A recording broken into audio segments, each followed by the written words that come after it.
again, and today we're going to make some Rasmalai. I have a lot of things going on all over. Let me begin with 2 pots of right now water.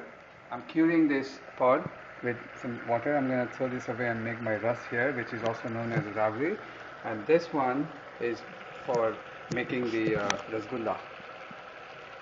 And here I have my chana, which I made previously, and I'm going to make this into a dough here on this board and make small balls out of those, out of that, and then boil in that water.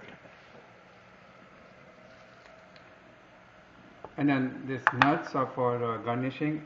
Usually people put nuts when they finish the rasmalai, but I keep them on the side because a lot of people don't like nuts in their food or dessert. So if anyone wants, they can use them later while eating, or just have the rasmalai and the gullas. Okay, I'm going to use about a liter, a little bit less than a liter of milk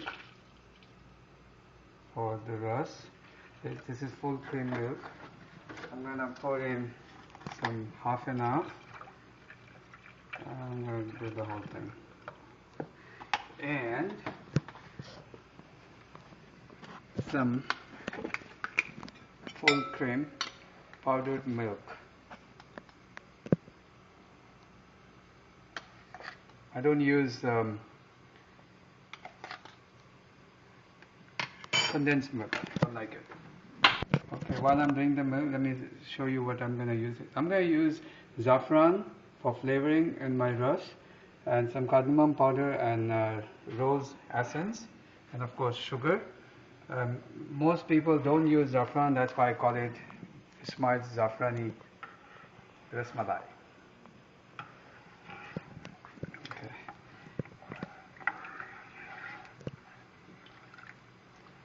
This is going to take about maybe 10-15 minutes. I'm not going to make it too thick and not leave it too it's going to be nice. I don't want too thick or too watery milk, just about half. I'm going to reduce it to another 10-25% of this, not half or more than half.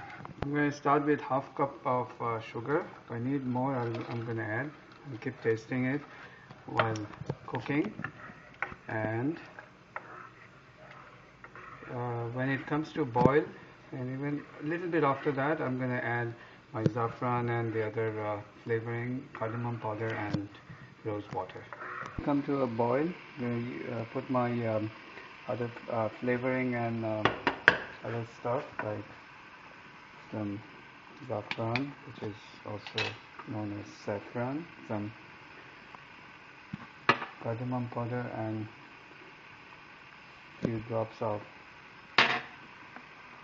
rose water, and then stir it, and the color is going to turn into a nice cream color, yellowish cream. It's so nice, and it's already smelling great.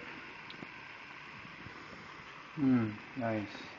So another maybe 5 or 7 minutes. It's going to get a little bit thicker than what it is right now, and I'm going to leave it. As I said, I'm not going to make it too thick. So I leave it a little bit watery, which is nice while you're eating with your rasgullas. Okay, it's almost done. I'm going to bring it to boil one more time and then just remove it from heat and put it in the bowl.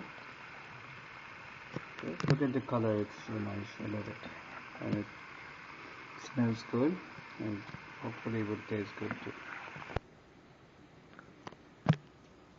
So the ras is ready, and I'm pouring it into the bowl, and it's called no splash pouring.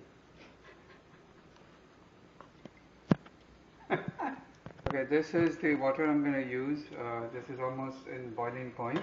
I'm removing some with some cardamom powder. I'm going to make this has a little bit of sugar in it, and this I'm going to make it much sweeter, and then pour the gullas in this once they're ready for about 10 minutes, and then squeeze the water out and then put them in the ras.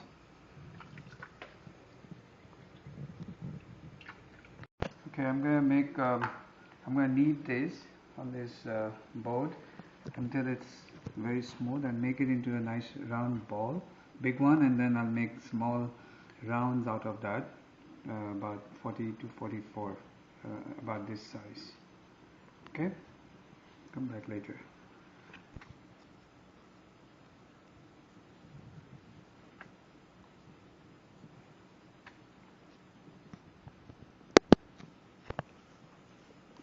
Okay, it's almost ready. It's like a nice baseball ball. And I'm going to make this into about 40 to 44 small ones.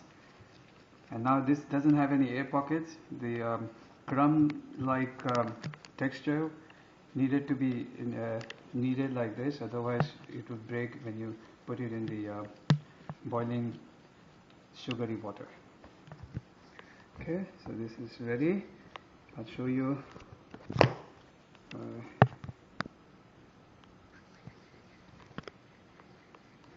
Usually people make flat rasgullas. I make rounds, small ones like this.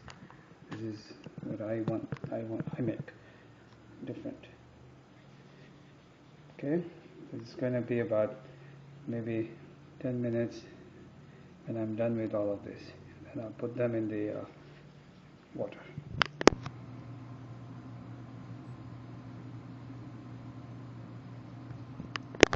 Okay, these are they're ready to go into the hot boiling water. I'm gonna just randomly put them in. There is no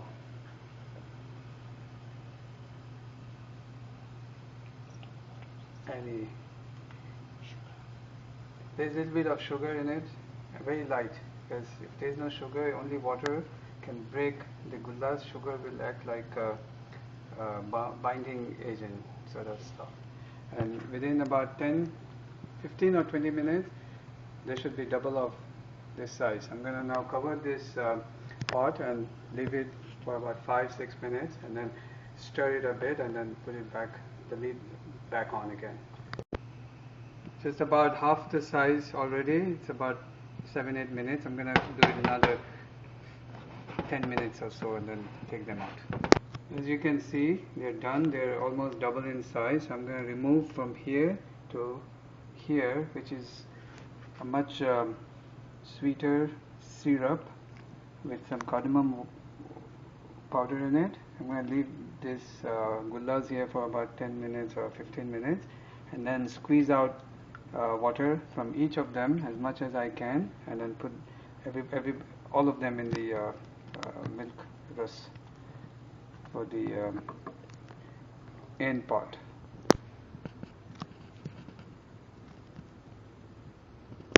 Okay, I'm going to take them out. My hands are, by the way, very nice and clean. I'm going to squeeze as much as water as possible from each, maybe leave some, and then I'm going to throw them in the rus, and then they will puff up again with the milk. So they're almost, I'm leaving some water because it has sugar, so it will be nice and sweet. But then I don't want to leave too much water because I don't want my milk to get diluted also. Okay, this is how I like it.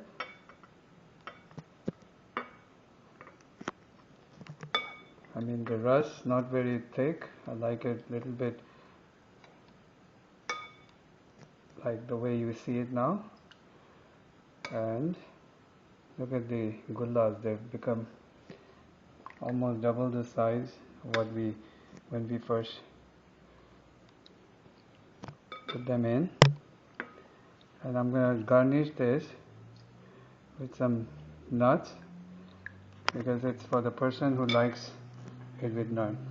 I personally don't like with nuts. This is how my rasgulla is, and this is DONE, done. Okay. Yeah, this is. Do you want some? You can do it when I can do it.